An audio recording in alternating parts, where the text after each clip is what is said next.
ഏവർക്കും നമസ്കാരം. ഇന്നത്തെ വീഡിയോ +2 മാത്സിന്റെയാണ്. ഈ a is equal to set 1, 5, 9, 7, 14, 22 and b is equal to set 2, 3, 5, 6. Find the number of total function. Find the total function കണ്ടുപിടിക്കുന്ന ചോദ്യമാണ്. എന്താണ് total function, എങ്ങനെയാണ് കണ്ടുപിടിച്ചതെന്ന് വെച്ചാൽ നമുക്കറിയാം. If a set contains m elements and set b contains n elements, then total function from a to b is n raised to m. n raised to m ആണ് നമ്മുടെ formula.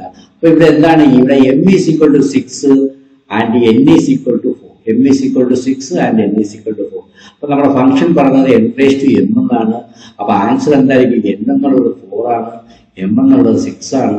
അപ്പം 4 raised to 6. Final answer എന്താണ്? 4 raised to 6ന്റെ value എന്ന് പറയുന്നത് 4096. എല്ലാവർക്കും video ഇഷ്ടപ്പെട്ടുണ്ടെങ്കിൽ like ചെയ്യാനും share ചെയ്യാനും അതോടൊപ്പം സബ്സ്ക്രൈബ് ചെയ്യാനും താല്പര്യപ്പെടുന്നു. നന്ദി, നമസ്കാരം.